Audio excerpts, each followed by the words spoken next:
Estamos con Berch Rupeñán, lo habíamos anunciado más temprano, hombre de radio, empresario. ¿Cómo estás, Berch? Muy bien. Comunicador. ¿Qué término, qué juicio te gustaba más? ¿El de hombre de radio, el de comunicador, el de empresario? Soy hombre de radio, soy hombre de radio. Nací ¿no? por ir a hombre de radio. Esa es mi. Yo creo que es lo que es Berch Rupeñán. Hombre vinculado a Independencia, concierto, sí. Hombre de radio. 8 años tenías cuando empezaste. Empecé sí con 8 años en la Audición Armenia, papá, subido a los cajones de bebidas refrescantes para llegar un poco al micrófono, y ahí empecé todos los errores, todas las cosas que uno puede, y el quitarse un poco el miedo al escénico. Al micrófono. Claro, eso lo de chiquito. O sea, después cuando llegué 15 años a trabajar ya con Impacto de manera cuasi profesional, ya tenía algo de training, ¿no? ¿Y cómo era esa audición? ¿Perdón? ¿La audición armenia cómo era? Era bárbaro porque era la audición de mi padre. ¿Era en armenio? Básicamente en armenio, había cosas en español. Mi padre llegó en 1925 a Uruguay con 15 años, o sea, él vino de las guerras con una mano atrás y otra adelante, y bueno, cuando vio que había una colectividad armenia importante, sí, ya claro. mucho inmigrante, vio que la posibilidad que había que buscar un medio como para que los armenios tuvieran un punto de unión, claro. Para que estuvieran escuchando su música, y así nació en 1935 la Audición Armenia. Y bueno, cuando yo nací, la Audición Armenia ya estaba al aire, y bueno, yo me crié, escuchame, con los discos de pasta, con los viejos discos de pasta, que bueno, habla de los chicos de ahora, no saben ni lo que estoy hablando, sí. Los discos de pasta que eran de otra época, bueno, las púas eran así. Ahora están volviendo, viste que hay bandas que vinilo, el vinilo, no la pasta. No, antes la pasta es anterior que el vinilo. Está volviendo el vinilo. Pero la pasta era, incluso habían púas así de grande, que escuchame, vos veías que tenían que hacer un agujero al vinilo. Así, en ese mundo nací, entonces todo eso te va formando. Entonces hay mucha gente que está en radio ahora que, bueno, le gusta la radio. Yo nací en un mundo de radio, o sea, yo nací con la influencia de mi padre, fue enorme. ¿Y tu padre ya era el dueño de la radio o tenía una audición? No, mi padre tenía una audición armenia. Claro. ¿Qué pasó? Te puedes imaginar una audición en idioma extranjero. Sí. Aquí en la Interradio, entonces era simplemente pague, y cada año iba pidiéndole más dinero y la gente iba cambiando de radio, y en determinado momento, después de pasar por una cantidad enorme de radio, dijo, bueno, en 1957, si no compro una radio, se me acaba la audición armenia. Pero tendría algunas empresas que lo apoyaban. La comunidad armenia... Pero la comunidad armenia siempre fue pequeña, no fue económicamente fuerte, o sea, la audición armenia para papá era una pérdida. Él vivía de sastre, papá era sastre, o sea, con la audición, con su profesión de sastre subsidiaba la audición armenia, o sea, nunca fue un negocio la audición armenia para él, ni nunca lo vio como un negocio. Cuando compra la radio en 1957, allí ya se aseguró que la audición armenia tendría su vida ya totalmente contrada, y bueno... ¿Era sastre tu padre? Sastre. ¿Y ese oficio lo trajo de Armenia? ¿Ya lo aprendió lo aprendió en el barco cuando vino de Armenia, cuando vino de allí, después de la Primera Guerra Mundial, en 1925. Un oficio que está casi en extinción, ya son muy pocas las personas que se hacen un traje... No, pero la verdad que es duro, la verdad yo sí, lo que aprendí es realmente una profesión dura, una profesión que... Yo me acuerdo que mi padre, yo iba al colegio a las 7 de la mañana, me levantaba, lo veía a papá cosiendo y cosiendo de noche a las 11, a las 10, 11 y media, 10, 11 de la noche cuando me iba a dormir, y cuando me despertaba a las 7 de la mañana él seguía, o sea, yo no... Era un trabajo... La verdad que admiro a los sastres porque es de los trabajos más... sacrificados que conozco, y bueno, lo vi con mi padre durante toda la vida, ¿no?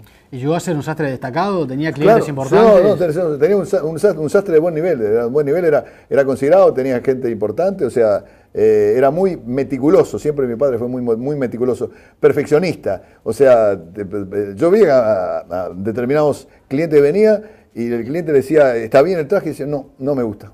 Él le decía, no me gusta, pero el cliente, y lo sacáis, él siempre fue un perfeccionista toda su vida.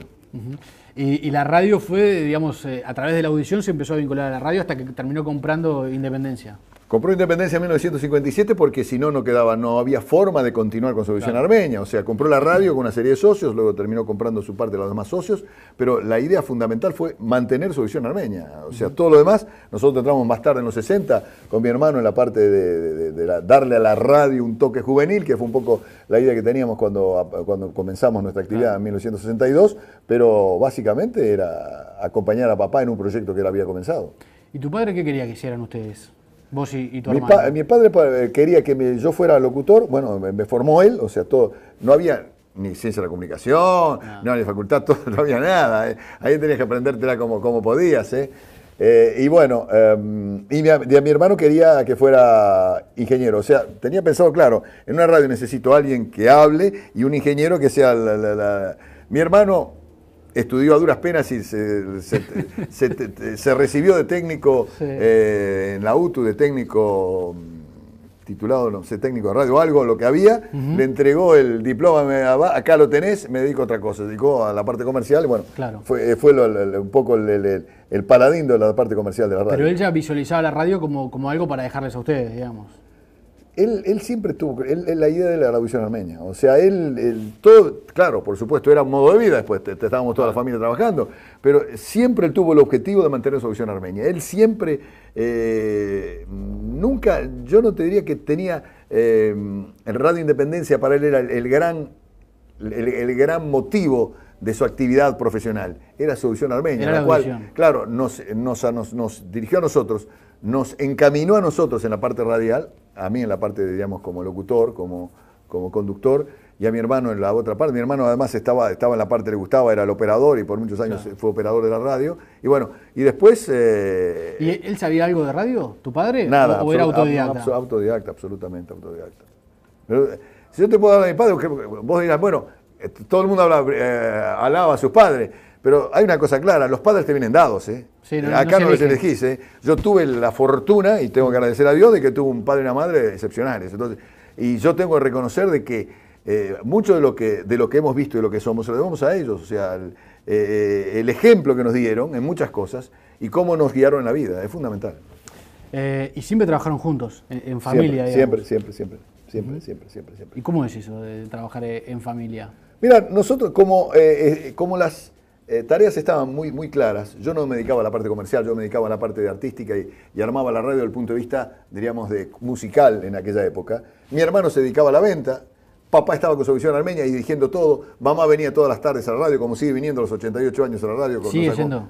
Todas las tardes viene o sea, nos complementábamos, no habían los roces típicos de una familia, discrepancias que las tenemos todos, pero siempre llevado con un espíritu familiar. Eso fue un poco lo que inculcaron papá y mamá, o sea, un espíritu de grupo, ¿entendés? Que creo es fundamental, estar permanentemente arriba nuestro, controlando nuestro, y además como estábamos todo el día trabajando, no había forma de no ver lo que estábamos haciendo, estábamos siempre en la radio, cada uno en sus actividades, pero en la radio, ¿no? Claro.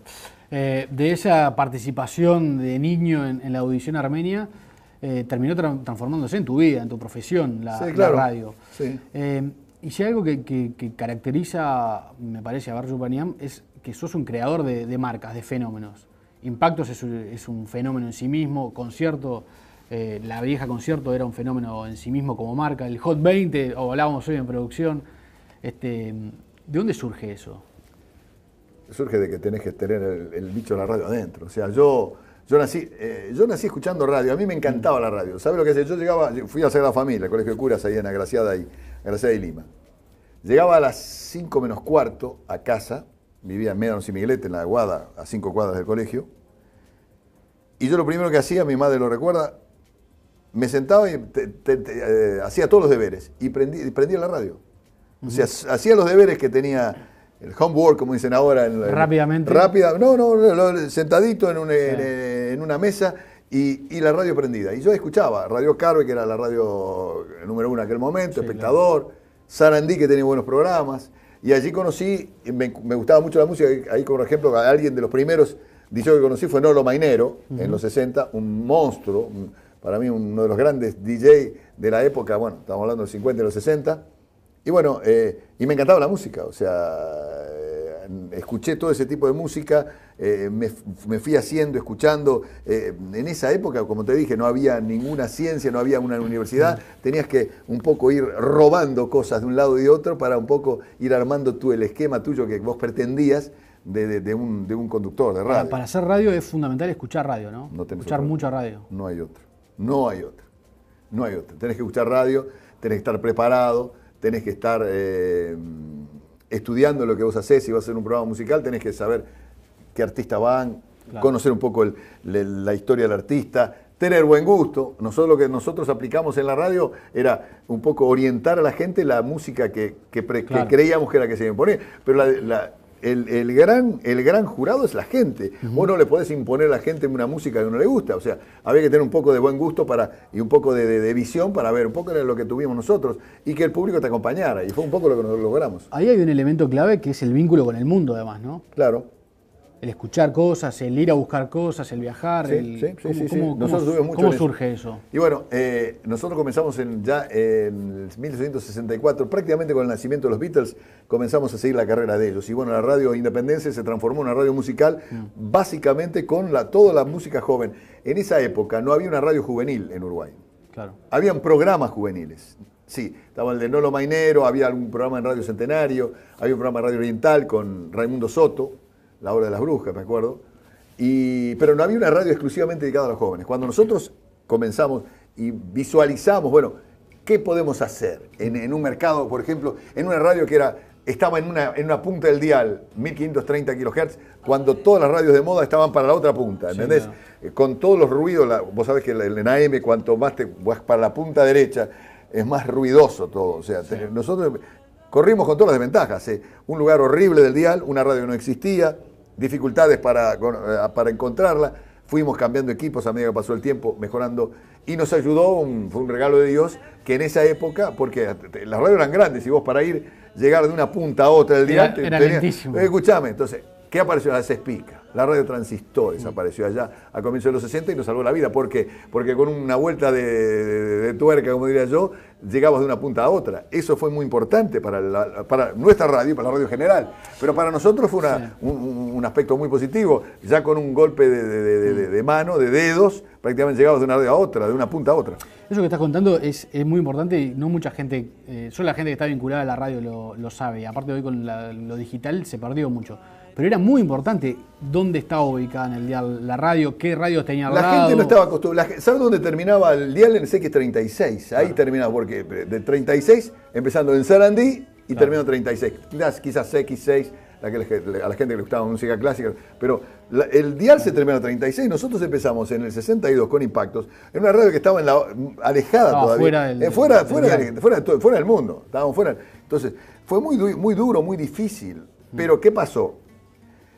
Tuvimos un poco la visión, dije, bueno, el público normal está acostumbrado a escuchar radio, vamos a ir a un público diferente, el público joven, acostumbrar a que la gente joven, claro, que busque a nosotros, nos encuentre, esa gente joven que no está definida hacia un punto del dial, que nos busque a nosotros. Y bueno, ese enfoque de buscar una radio juvenil dirigida a un público, no solamente radio, no había mercado de ropa para la gente joven. O sea, estamos hablando de los comienzos de los 60, la juventud no pesaba para nada.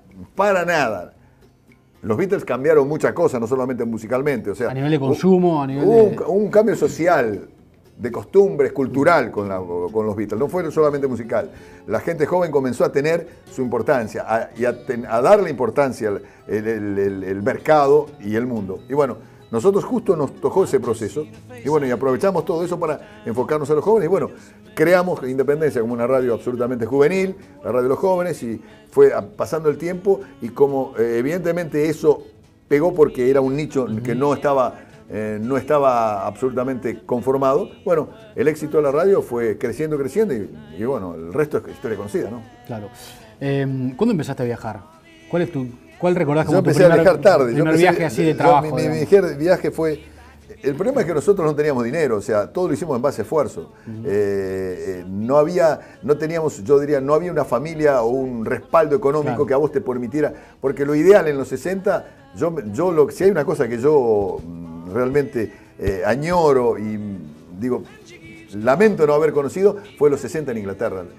Los swinging 60, como decían, la época de oro de los Beatles, Carnaby Street en los 60 que volaba, esa moda de los chicos y las chicas, del pelo de las mini. O sea, era un mundo diferente. Londres se transformó con los Beatles y con toda una moda alrededor de ellos, el swing in London, como decían los 60. Yo eso no lo viví porque no teníamos dinero. Lo único que hacíamos en esa época era escuchar la BBC de Londres por onda corta para ver qué pasaba en Londres musicalmente, en Inglaterra musicalmente.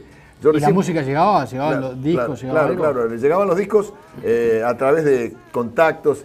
y como siempre, primero Buenos Aires, cuando Buenos Aires ya dejó, bueno, algún amigo de viaje, claro, alguna azafata, era diferente, no había curry, no había internet, no había nada. Entonces, mi primer viaje fue en el 72, volviendo un poco a tu pregunta anterior. Viajé con 25 años a Londres y quedé mal. Viajé también en febrero, me comí en justa, no era la mejor época. Estaba fresquito. No era la mejor, pero conseguimos un pasaje de canje del amigo Larsen, que era SAS, Líneas Aéreas Escandinavas, cuando no me olvido más. Gran amigo, gran amigo. ¿Y qué pasó cuando llegaste a Londres? ¿Era lo que vos esperabas? Ah, sí, la verdad que... ¿Era distinto? ¿Era menos? ¿Era más? No, me encantó. Yo me enamoré. Yo estaba enamorado de Londres por los Beatles. Los Beatles, todo, para mí la gran ciudad del mundo es Londres. O sea, para mí es la mejor ciudad del mundo. No hay dudas. Una ciudad hermosa.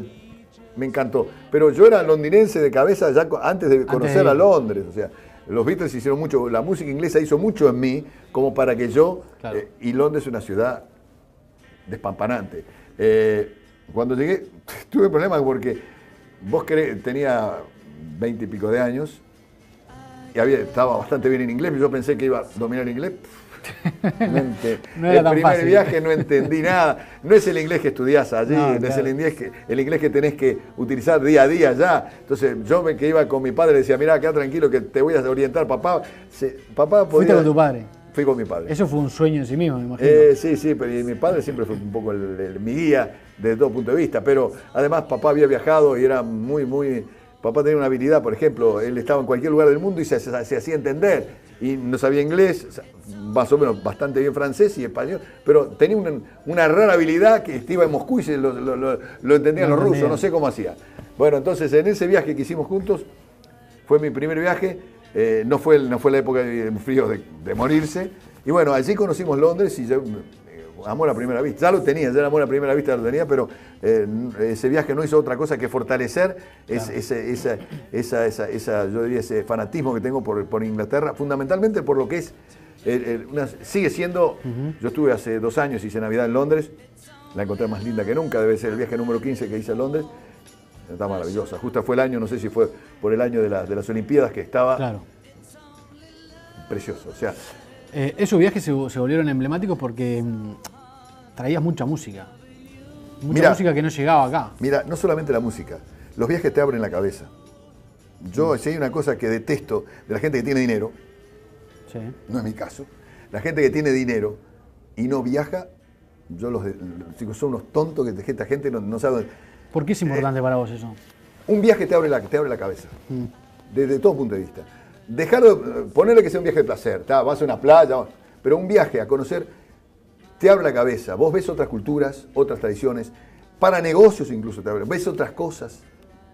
Nosotros nos alentamos mucho en lo de radio porque viajamos mucho. Veíamos el proceso de FM, lo vimos en el 75, que la FM se venía. Acá estaba Palacio de la Música, Río de la Plata y nada más. Y nosotros vimos que en el 70 y pico se venía la FM. Lo veíamos en Estados Unidos, básicamente. Era el proceso que se venía. Conversábamos con amigos que trabajaban en radios. La AM se mantenía, pero la FM venía. Entonces, todo eso te lo dan los viajes, en nuestro caso, te doy un ejemplo. Pero vos ves diferentes culturas, diferentes puntos de vista del mundo. Se te abre la cabeza desde tu punto de vista. Hablas con gente que te oriente de una manera bárbara. Yo, como papá, decía, tratá siempre de vincularte con gente inteligente y no con burros, porque con burros no vas a aprender nada. Con gente inteligente algo te va a quedar. O sea, Bert, contame cómo era eso de ir a buscar música y traer música y después transformar una canción en el tema del verano en Uruguay. Vos ibas en los inviernos, a los veranos de Europa. Mirá, ¿Cómo era ese proceso? El tema verano empezó en el 85 cuando nos vinculamos con Tele12 a hacer musicalizar el verano de él. Allí comenzamos un poco, recién salía concierto, nosotros estábamos trabajando en la parte de programación y comercialización de conciertos en aquel momento. Y bueno, yo tenía un micro de un video especial para en verano de él, que estaba Carlos Iglesias de conductor. Y además tenía la musicalización del programa. Tenía que elegir el tema del programa, el tema central del programa. El primero que elegimos fue Cara, de Cristian, un tema de mucho éxito. Y después lo que hice básicamente fue viajar a Europa, allá por septiembre, octubre de cada año, y meterme en las disquerías. y escuchar. Pero no traías necesariamente lo que estaba de moda en Europa. No. Porque lo que estaba más o menos de moda en Europa, acá siempre se llegaba, de alguna manera llegaba. Yo tenía que buscar temas diferentes de artistas desconocidos, de forma tal que la gente no supiera, mis colegas, fundamentalmente, qué artista era, primero no daba el título ni nada, para que no apareciera. Uno se mata, trabaja como un loco. Yo me perdía 8 horas. 8 horas en las disquerías europeas. WOM, por ejemplo, en Múnich, en Champs-Élysées, Boulevard Champs-Élysées en París, en Italia, en Milán. Pero ¿sabes lo que están 7, 8 horas? Adentro de una disquería, escuchando música.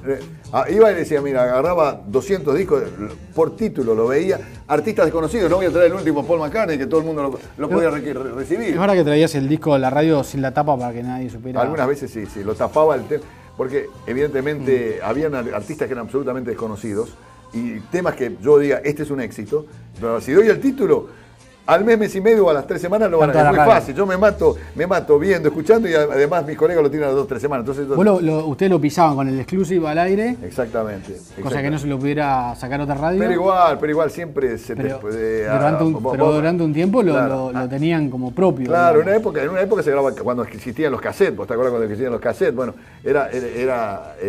bueno, está bien, eso a nivel del hogar, sí. Pero y además, todos teníamos los cassettes. Pero yo sé de colegas de yo que lo grababan en cassette, los mismos tengo y lo cortaba cuando yo me decía el exclusive y lo utilizaban sin eso. ¿Ah, sí? Sí, bueno. ¿Te llegaste a cambiar el nombre de alguna banda o algún? Siempre, en muchos casos. ¿Cómo era eso? Contame eso porque eso es formidable. ¿Le cambiabas el nombre a la banda? No, al tema, no daba el nombre del artista. Por ejemplo, ¿Le cambiabas el nombre al tema? Por ejemplo, Words, un ejemplo, F.R. David, lo traje en el 82, 83. Sí. Lo traje de Europa. Me encantó la melodía. Absolutamente conocido. No lo conocía nadie. Este es un éxito. Dije, Words se transformó en un éxito. Acá está. Es esto que estamos escuchando. Bueno, ¿esto no existía antes que lo inventaste? No, nada. Lo empecé a pasar. Sí. En lugar de Words, dice, repite mucho Easy to Me. Sí. Y yo le puse Easy to Me de título. Sí. Entonces, todo el mundo a buscar Easy to Me, a buscar y no aparecía en ningún lado. Y yo recuerdo, y esto es para Henry, que es un gran amigo, Henry Mullins, en aquel momento estaba en una disquería en la calle Colonia, que quieras o no, me complicaba, porque si yo tengo a alguien que está permanentemente escuchando mi radio para ver, importar los discos, para que mis colegas, los DJs, compren esos mismos discos, pero me estoy trabajando, como yo Henry Mullins era tu enemigo en ese momento. Claro, yo hago el trabajo, pierdo tiempo. Pago el pasaje. Horas escuchando, elijo el tema y después a los 15 minutos sabe el título y me lo piden a las 2, 3 semanas, 4 semanas lo tiene. Entonces, ¿qué hice? Le cambié el título. Ahora, fue tan gracioso porque empezaron a buscar Easy to Me y apareció un tema que se llamaba Easy to Me. Y era otro. Y mandaron pedir 500. Cuando lo escucharon dijeron que se querían morir. Pues entonces, bueno, cosas como esa. Entonces, teníamos que hacer, bueno, a la larga salía el título original porque no podés, ese secreto no podés mantener. Y además, el tema, increíblemente, después se transformó en un éxito enorme en Europa. Claro, eso te iba a preguntar, porque eran temas ni siquiera de ese año, de esa temporada, eran temas anteriores. No, eran temas muy nuevitos que recién salían. Por ejemplo, nosotros tuvimos este tema Words mucho antes que fuera un éxito europeo. Cuando recién se editó, ni siquiera estaba ahí. A los 2 meses terminó primero o segundo en casi toda Europa. Allí todo el mundo lo conocía, ya ahí era muy fácil. Claro. Pero cuando lo traje yo no lo conocía nadie, el tema ni el artista. Gané 2 meses de ventaja. ¿Y hubo alguna banda que fuera muy famosa acá, gracias a ustedes, y que no tuvo éxito en otro lado? Hay muchos temas, ¿no? Hay muchos temas que son absolutamente, tienen marca registrada de impactos. See You in September de Julie Batt, una cantante norteamericana que hizo un tema de los Happenings, esto fue en 1972. Lo hicimos un éxito, tan grande el éxito que RCA Víctor lo editó en 1973 en Buenos Aires y fue el número 1 en Argentina. Lo escucharon en verano, en Independencia, en aquella la gente que iba a Punta del Este, y les encantó un tema de descubrimiento. Pero como hay muchos casos, Tonto Desilusionado, Roger Whittaker, una cara B de un éxito. No lo encuentres, no lo busques de Roger Whittaker ni en internet, ni nada. Tonto Desilusionado porque no existe, fue un invento de impactos y de independencia. Me nombraste Argentina y me acuerdo, una persona me contó que los únicos empresarios de los medios uruguayos que iban a Buenos Aires a vender publicidad y vendían en serio eran vos y tu hermano. Claro, sí, no sirve. Pero cuando nosotros... digamos, a ver si nos entendemos. Una radio uruguaya, o un canal, o un diario uruguayo que va a Buenos Aires a vender pauta y vendían en Buenos Aires. Pero el tema es este. cuando nosotros lanzamos Concierto FM en 1985, primero en 86, cuando nos pusimos con mi hermano, digo, y estaba Daniel Braná, que era el dueño de la radio. Bueno, ¿qué hacemos? ¿Cómo habían salido todas las FM en aquel momento? El gobierno militar había dado en 84 9 frecuencias. Sí. Una fue se la dio a Daniel, que es la 94.7, concierto.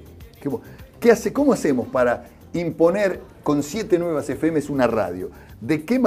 ¿Cuál es el elemento diferencial? Dijimos, Verano y Punta del Este. Punta del Este. No hay otra. Y el estilo de la radio era muy de una radio de muy buen nivel, y Punta del Este se daba mucho. ¿Pero ya pensaban que eso le iba a abrir el mercado comercial de Buenos Aires? Claro. Que es un monstruo. ¿Sabe por qué? Porque en ese momento, cuando nosotros decimos, vamos a hacer algo en Punta del Este, surge en Buenos Aires unos amigos nuestros con una radio que tiene mucho éxito en Argentina, se llama Láser FM, sí. Se llamaba Láser FM, que les fue muy bien. Ellos salieron creo que en agosto, en septiembre, nosotros salimos en junio. Ellos les fue brillantemente. Y en determinado momento éramos muy amigos, Jorge Frank, el Negro Aveledo eran los dueños, no los dueños, sino los permisionarios, los que habían hecho un contrato con el dueño de la onda y le habían puesto Láser. Dijimos, ¿por qué no hacemos una cosa juntos? Bueno, Concierto Láser, bueno, perfecto. Nació Concierto Láser en el verano 86, dirigido al público argentino que iba a Punta del Este. Claro.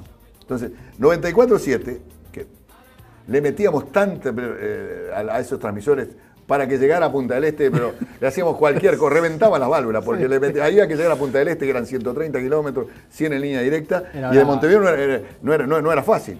Entonces, dijimos, esa unión con Láser permitió a nosotros el éxito concierto Láser, Concierto FM en Punta del Este, Concierto Punta.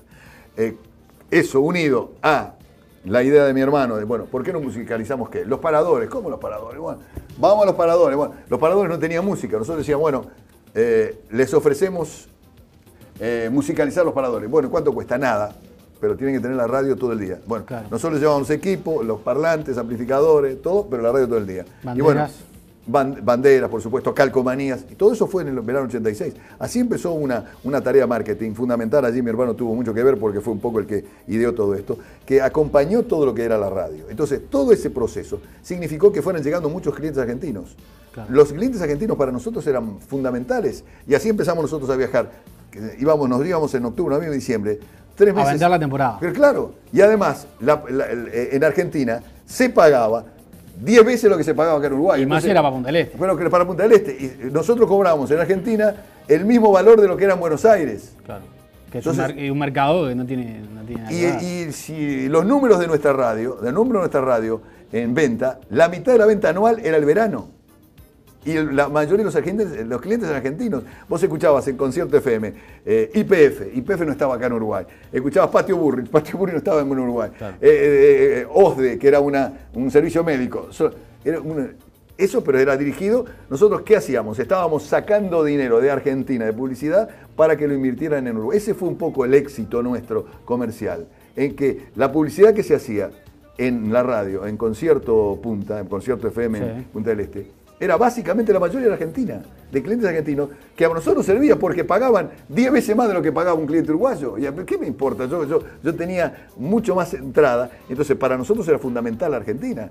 Teníamos la revista Gente que pagaba publicidad en la radio. Claro. Las revistas pagaban esto. Ahora eso no existe, claro. No existe, en ese momento pagaban la publicidad. O sea, era muy fuerte el éxito de la radio. Y bueno, todos los bancos argentinos, el Macro, todos estaban ahí. Todos estaban en la radio. ¿Cómo te afectó el cierre de concierto? Y duro, es muy duro. Vos creés que estás preparado, porque sabíamos en un proceso que venía muy complicado. Vos creés que estás preparado, pero nunca estás, hasta cuando te llega el momento y si estoy preparado, nunca estás preparado para cosas como esa. Después de estar casi 50 años en el medio de la radio, que te saquen tu medio de vida. Es que vos seas un panadero y viene un día y ¿sabes lo que? El gobierno se queda en la pared y haga lo que quiera, dedíquese a otra cosa. Nos quedamos muy duros. ¿Vos seguís defendiendo la inocencia de ustedes? ¿Perdón? ¿Seguís defendiendo la inocencia de ustedes en ese proceso? Absolutamente. Con total claridad, y te digo, será ante quien quiera y con todos los argumentos que quiera. Porque lo tengo muy claro todo lo que pasó. Eso es un tema muy raro, más vale ni. Son cosas que pasaron, no. Es pasado. Nosotros, si nos ponemos a pensar cada una de las cosas que nos fue mal en la vida, nos ponemos... hay que mirar para adelante, tenemos que mirar ¿Te para sirvió adelante. para algo esa experiencia? La prisión, todo lo que sucedió, perder la radio. ¿Sabes lo que fundamentalmente sirvió para ver quiénes son tus verdaderos amigos, quién es la gente que te quiere? Porque esto, la vida es así, escúchame, la vida es así. Vos te crees que todo es... En esos veranos de Punta del Este se acercaba a todo el mundo, me imagino.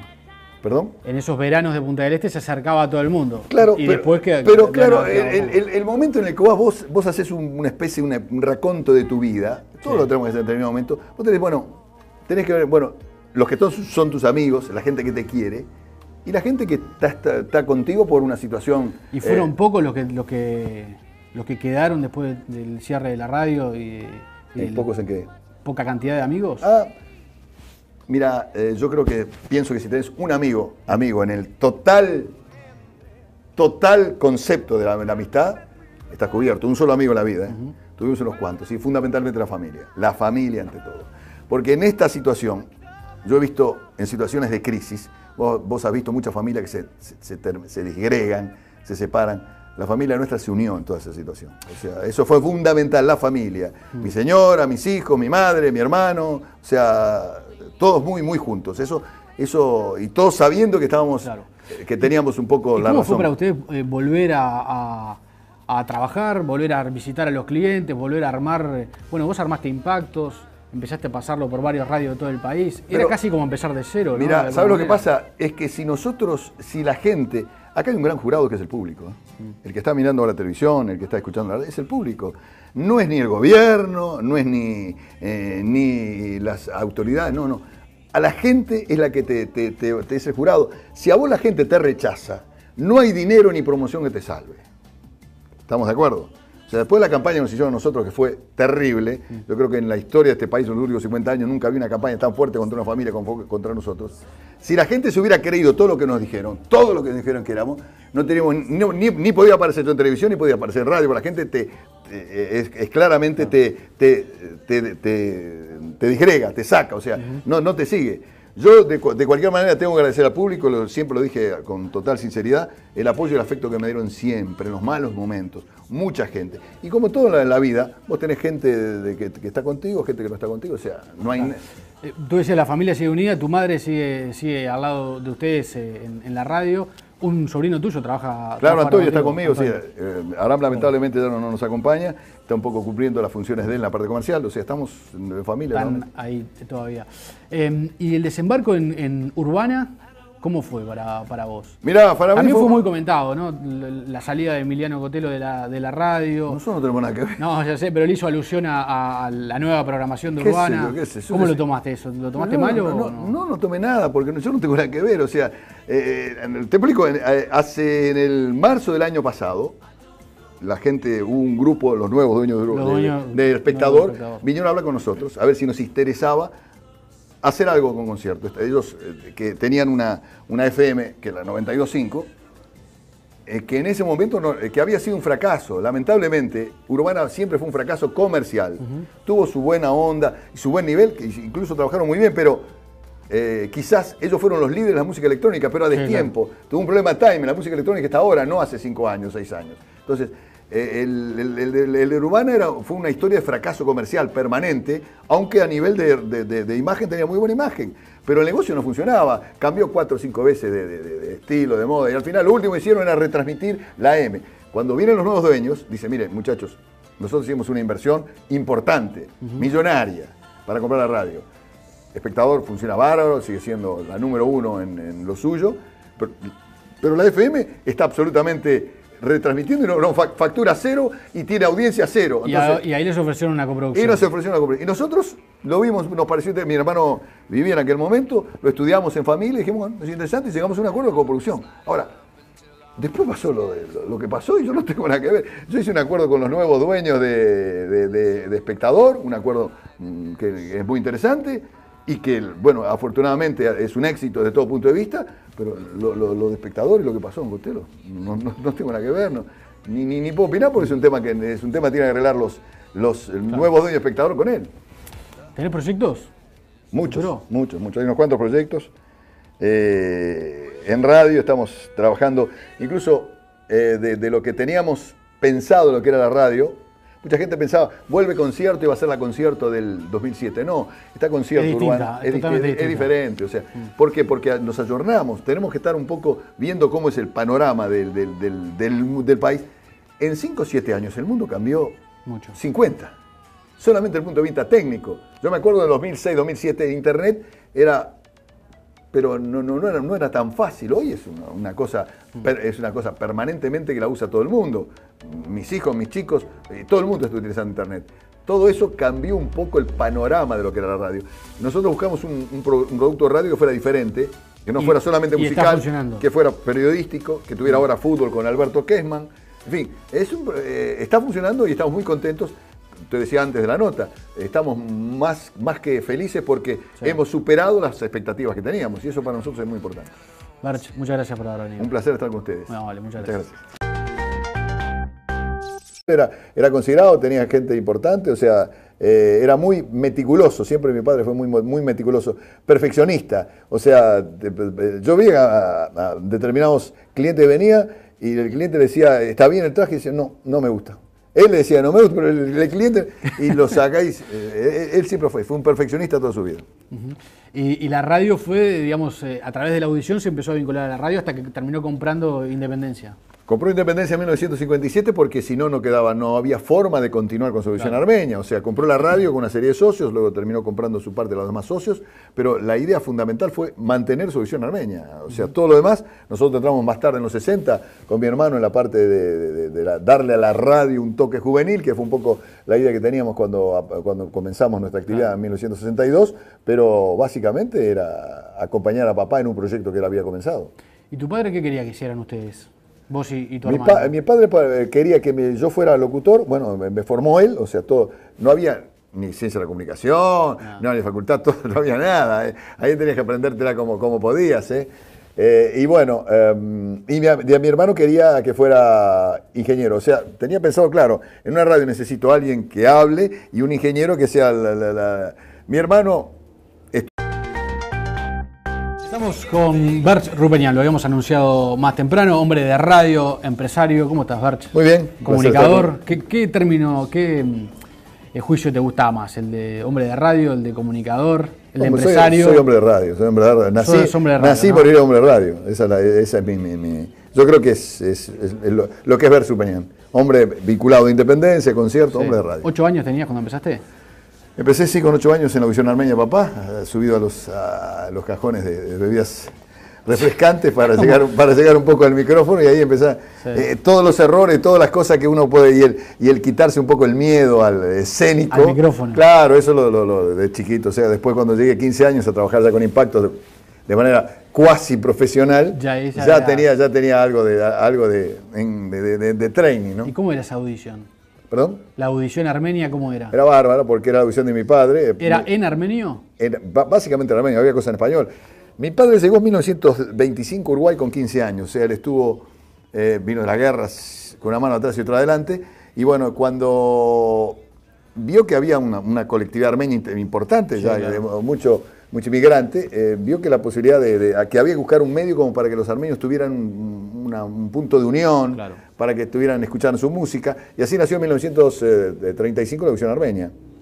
Y bueno, cuando yo nací la audición armenia ya estaba al aire, y bueno, yo me crié, escuchame, con los discos de pasta, con los viejos discos de pasta, que bueno, hablaba de los chicos, ahora no saben ni lo que estoy hablando, los discos de pasta que eran de otra época, bueno, las púas eran así. Ahora están volviendo, viste que hay bandas que vinilo, está el vinilo, no la pasta. No, está bien, antes la pasta es anterior que el vinilo. Está poniendo el vinilo. Pero la pasta era, incluso habían púas así de que escuchame, vos veías que tenían que hacer un agujero al vinilo.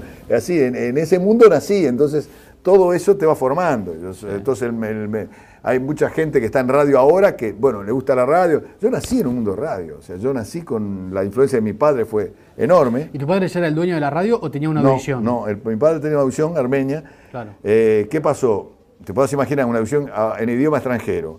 Sí. Aquí en la Interradio, entonces era simplemente pague, y cada año iba pidiéndole más dinero y la gente iba cambiando de radio. Y en determinado momento, después de pasar por una cantidad enorme de radio, dijo, bueno, en 1957, si no compro una radio, se me acaba la audición armenia. Pero tendría algunas empresas que lo apoyaban.